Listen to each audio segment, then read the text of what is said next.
এই এলাকায় অনেক হিন্দু ভাই আছে যাদেরকে বলছে, অনেক ধমক দেওয়া হয়েছে। ওই যে ওইদিকে 200-300 জন দাঁড়িয়ে আছে, দিছে হলো জিকে গাউসের গুন্ডা বাহিনী।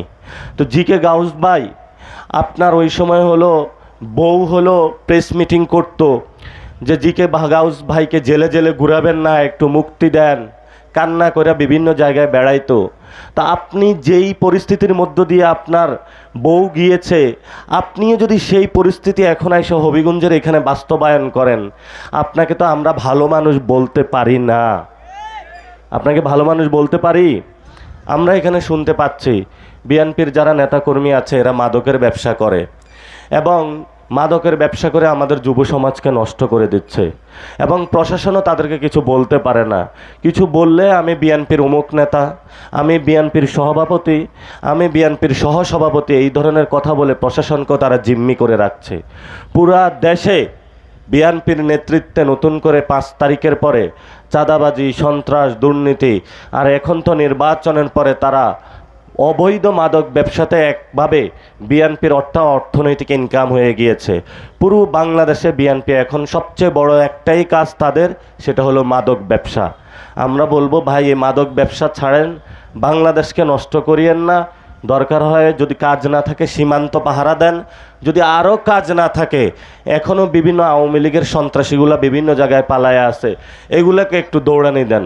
আল্লাহর হস্তে বিএনপি নেতা কর্মীদেরকে বলবো মাদক ব্যবসা ছেড়ে দেন।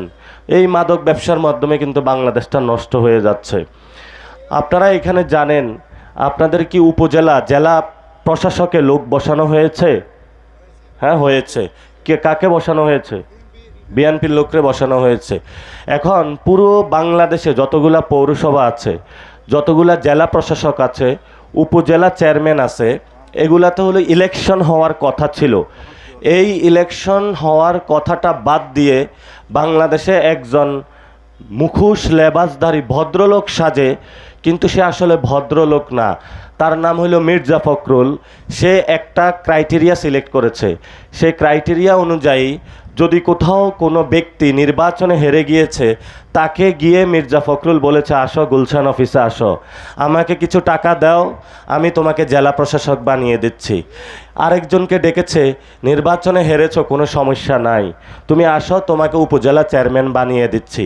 এখন ভাই আপনি চিন্তা করেন, যেই লোকটাকে জনগণ নির্বাচনে বলেছে তোমাকে আমার দরকার নাই, মির্জা ফখরুল গুলশান অফিসে নিয়ে তারে বলছে তোমার আমার দরকার আছে।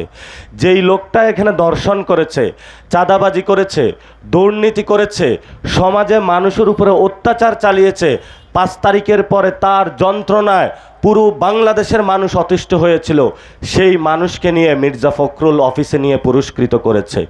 এখন এটাতে সমস্যাটা কোন জায়গায় দেখেন, আপনার যদি আজকে একটা সন্তান হয় অথবা আপনাদের ছোট ছোট বাচ্চার যে রেজিস্ট্রেশন বা সার্টিফিকেট, জন্ম নিবন্ধন, এটা কিন্তু আপনি একটা চেয়ারম্যান অফিসে গিয়ে করেন।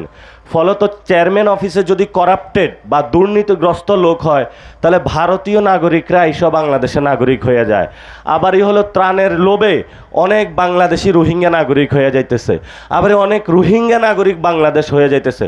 ফলত বাংলাদেশের যদি এই ধরনের জায়গা চলতে থাকে, তাহলে বাংলাদেশের আসলে সত্যিকারই নাগরিক কারা সেটাই আমরা খুঁজে পাইব না।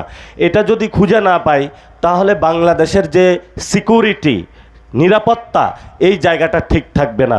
গণ অভ্যুত্থানের পরে বাংলাদেশের এই যে নিরাপত্তা, বিভিন্ন লম্পট দুশ্চরিত্র লোকদের বিভিন্ন জেলা প্রশাসনে, উপজেলা এবং পৌরসভাতে তাদেরকে গুলশান অফিসে নিয়ে টাকার বিনিময়ে মির্জা ফখরুল বসিয়ে বাংলাদেশের নিরাপত্তাকে ভারতের হাতে ঠেলে দিয়েছে।